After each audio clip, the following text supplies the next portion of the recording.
જય સ્વામિનારાયણ, હું છું રાકેશ અને શ્રીજી પ્રસાદમમાં આપનું સ્વાગત છે। આજે હું તમારી સાથે શેર કરવાનો છું 2021માં અમદાવાદમાં ઉજવાયેલા પ્રમુખ સ્વયંવર શતાબ્દી મહોત્સવમાં પ્રેમવતીમાં મળતી સ્વામિનારાયણ ખીચડીની રેસીપી। તો એ મહોત્સવ દરમિયાન મેં રસોડા વિભાગમાં સેવા આપી હતી। તો રસોડા વિભાગના જે રસોઈયા મહારાજ હતા તેમની પાસેથી મેં આ ખીચડીની બધી ટિપ્સ અને ટ્રિક્સ જાણી ઘરે આવીને ટ્રાય કરી તો એકદમ એ ટેસ્ટ સાથે આ ખીચડી તૈયાર થઈ। તો પ્રેમવતીમાં મળે તેવા સ્વાદ સાથેની સ્વામિનારાયણ ખીચડી બનાવવા માટે તેમાં એક સ્પેશિયલ મસાલો ઉમેરવામાં આવે છે અને સ્પેશિયલ મસાલો કયો છે એ જાણવા માટે વિડીયોને સ્કીપ કર્યા વગર અંત સુધી અવશ્ય જોજો। તો ચલો પ્રેમવતીમાં મળે તેવા સ્વાદ સાથેની સ્વામિનારાયણ ખીચડી બનાવવાનું શરૂ કરીએ।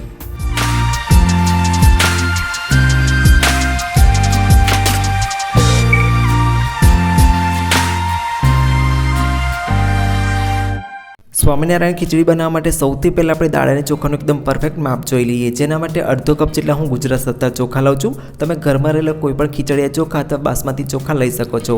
તો કપના માપથી અડધો કપ જેટલા છે, ગ્રામના માપથી 125 ગ્રામ જેટલા છે અને વાડકીના માપથી 1 વાડકી જેટલા છે। તો અહીંયા તમારી પાસે આ રીતે મેઝરિંગ કપ ન હોય તો તમે ઘરમાં રહેલી કોઈ પણ એક વાડકીનું માપ આ રીતે સેટ કરી શકો છો। હવે આપણે 1/4 કપ જેટલી મગની મોગર દાળ લઈશું અને વાડકીના માપથી તમે જો તો 1/4 વાડકી આપણે મગની મોગર દાળ લીધી છે। ગ્રામના માપથી 60 ગ્રામ જેટલી છે।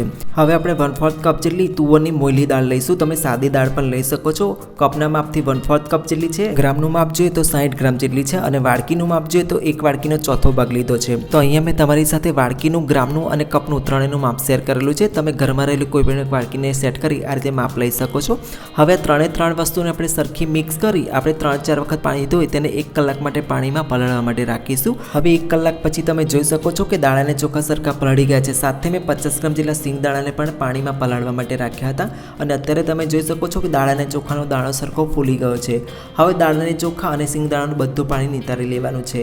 તો આ રીતે આપણે એક ચાળણીની મદદથી દાળ અને ચોખાનું બધું પાણી નિતારી લઈશું અને સાથે આપણે જે સિંગદાણા પલાળીને રાખ્યા હતા તેનું પણ પાણી નિતારી લઈશું। હવે દાળ ચોખાના મિશ્રણને આપણે એક તરફ રાખીએ અને ખીચડી બનાવવાની આગળની પ્રોસેસમાં એક કઢાઈની અંદર 4 ટેબલસ્પૂન જેટલું સિંગ તેલ ગરમ કરીએ, તેની સાથે 2 ટેબલસ્પૂન ઘી લઈશું।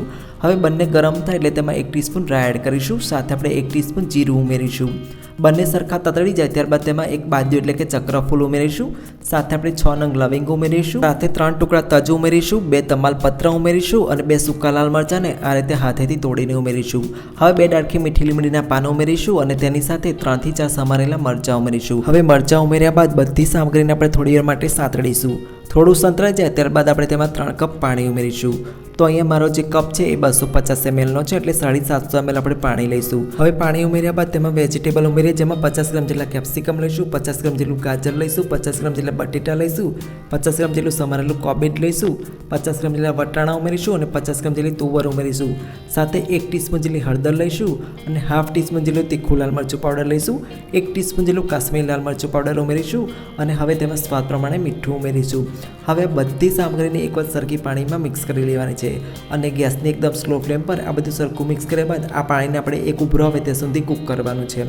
હવે થોડી વાર પછી તમે જોઈ શકો છો કે પાણીમાં આ રીતે ઉભરો આવવાની શરૂઆત થઈ ગઈ છે। તો આપણે જે દાળ ચોખા અને સિંગદાણા પલાળીને રાખ્યા હતા તે મિશ્રણને આમાં ઉમેરીશું। હવે ગેસને એકદમ સ્લો ફ્લેમ પર બધું સરખું મિક્સ કરી લેવાનું છે અને આ રીતે બધું સરખું મિક્સ થઈ જાય ત્યારબાદ આપણે પેનને લીડથી ઢાંકી દેવાનું છે અને લગભગ 5 મિનિટ માટે સ્લો ફ્લેમ પર કૂક કરવાનું છે। તો હવે 5 મિનિટ પછી આપણે લીડ હટાવીને ખીચડીને ચેક કરીશું। તો દર 5-7 મિનિટે આ રીતે સતત મિક્સ કરતા રહેવાનું અને ખીચડીને કૂક કરતા રહેવાનું। હવે સરખું મિક્સ કર્યા બાદ ફરીથી આ કઢાઈને આપણે લીડથી ઢાંકી દઈશું અને સ્લો ફ્લેમ પર 20 થી 25 મિનિટ માટે કૂક કરીશું। 20 થી 25 મિનિટ પછી તમે જોઈ શકો છો દાળ ચોખાએ બધું પાણી એબ્ઝોર્બ કરી ખીચડી આ રીતે તૈયાર થઈ ગઈ છે। પણ આ ખીચડી એકદમ ઢીલી હોય છે એટલે આપણે એમાં ફરીથી 1 કપ પાણી ઉમેરીશું। ટોટલ અહીંયા મારે 4 કપ પાણીનો ઉપયોગ થયેલો છે અને લીટરના માપથી જુઓ તો 1 લીટર પાણીનો ઉપયોગ કરેલો છે। હવે પાણી ઉમેર્યા બાદ આપણે બધું સરખું મિક્સ કરી લઈશું અને આ ખીચડીમાં એક સ્પેશિયલ મસાલો ઉમેરીશું, જે છે સંભાર મસાલો। તો આ સ્પેશિયલ મસાલો ઉમેરવાથી આ ખીચડીનો સ્વાદ એકદમ પ્રેમવતીમાં મળે છે તેવો અથવા મોટા સમયમાં જે પ્રસાદી માટે ખીચડી તૈયાર કરવામાં આવે છે તેના જેવો જ આવશે। તો અહીંયા મેં ઘરે બનાવેલા સંભાર મસાલાનો ઉપયોગ કર્યો છે, જેની વિડીયો મેં મારી ચેનલ પર પોસ્ટ કરેલી છે, જેની લિંક તમને વિડીયોના એન્ડ સ્ક્રીન અને નીચે ડિસ્ક્રિપ્શનમાં મળી જશે। હવે સંભાર મસાલાને ખીચડીમાં સરખું મિક્સ કર્યા બાદ આ કઢાઈને લીડથી ઢાંકી દઈશું અને સ્લો ફ્લેમ પર 5 થી 7 મિનિટ માટે કૂક કરીશું। લઈશું। હવે 5 થી 7 મિનિટ પછી આપણે લીડ હટાવીને જોઈએ તો તમે જોઈ શકો છો કે એકદમ પરફેક્ટ એવી આપણી ખીચડી કૂક થઈ ગઈ છે। બધું એક વખત આ રીતે સરખું મિક્સ કરી લઈએ અને હવે આપણે તેમાં ઉમેરીશું ટામેટાં। તો અત્યારે 50 ગ્રામ જેટલા સમારેલા હું ટામેટાં ઉમેરું છું। ટામેટાને હંમેશા આ રીતે ખીચડી થોડી કૂક થાય ત્યારબાદ જ ઉમેરવાના। જો અગાઉથી તમે ટામેટાને ઉમેરી દેશો તો ટામેટાં તમારા ગળી જશે ખીચડીમાં। તો હવે ટામેટાને સરખા મિક્સ કર્યા બાદ ફરીથી કઢાઈને લીડથી ઢાંકી દઈશું અને સ્લો ફ્લેમ પર તેને 5 થી 7 મિનિટ માટે કૂક કરીશું। 5 થી 7 મિનિટ જેટલો સમય થઈ ગયો છે અને તમે જોઈ શકો છો કે તેલ અને ઘી ખીચડીમાં ઉપર આવી ગયું છે। હવે એક વખત આ રીતે ખીચડીને સરખી મિક્સ કરી લઈશું। તો ટેક્સચર વાઇઝ તમે જોઈ શકો છો કે પ્રેમવતીમાં અથવા મોટા સમયમાં પ્રસાદીમાં મળતી હોય તેવી ખીચડી તૈયાર થઈ છે। હવે તેમાં આપણે 1 ટેબલસ્પૂન ખાંડ ઉમેરીશું અને સાથે 1 ટેબલસ્પૂન લીંબુનો રસ ઉમેરીશું। સાથે જ આપણે 2 ટેબલસ્પૂન જેટલું ઘી ઉમેરીશું। તો ખીચડી કૂક થઈ જાય ત્યારબાદ છેલ્લે તેમાં ઘી ઉમેરવાનું, જેનાથી ખીચડીનો સ્વાદ ખૂબ જ સરસ આવશે। હવે ઘી આ રીતે સરખું ખીચડીમાં મિક્સ થઈ જાય ત્યારબાદ આપણે કઢાઈને લીડથી ઢાંકી દઈશું અને સ્લો ફ્લેમ પર ખાંડ ઓગળે ત્યાં સુધી 1 થી 2 મિનિટ માટે કૂક કરીશું।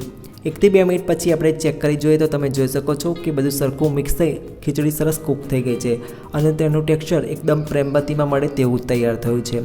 હવે આપણે છેલ્લે તેમાં 3 ટેબલસ્પૂન સમારેલા લીલા ધાણા ઉમેરીશું અને ધાણાને સરખા ખીચડીમાં મિક્સ કરી લઈશું। તો તૈયાર છે એકદમ સ્વાદિષ્ટ અને ટેસ્ટી સ્વામિનારાયણ ખીચડી। હવે આપણે ગેસની ફ્લેમ બંધ કરી દઈશું અને તૈયાર થયેલી આ ખીચડીને આપણે સર્વ કરી દઈશું। તો પ્રમુખ સ્વામી મહારાજ શતાબ્દી મહોત્સવ દરમિયાન પ્રેમવતીમાં મળતી અથવા મોટા સમયમાં હરિભક્તો માટે બનાવવામાં આવતી સ્વામિનારાયણ ખીચડી તૈયાર છે। આ રેસીપીને ઘરે એક વખત ચોક્કસથી ટ્રાય કરજો અને ટ્રાય કર્યા બાદ ખરેખર આનો સ્વાદ કેવો લાગ્યો એ મને કમેન્ટ સેક્શનમાં જરૂરથી કમેન્ટ કરીને જણાવજો। મારી બતાવેલી રીત પ્રમાણે આ ખીચડી બનાવશો તો એકદમ પ્રેમવતીમાં મળતી હોય તેવા સ્વાદની જ બનશે। ફરી મળીએ આવી એક નવી રેસીપી સાથે। જય સ્વામિનારાયણ।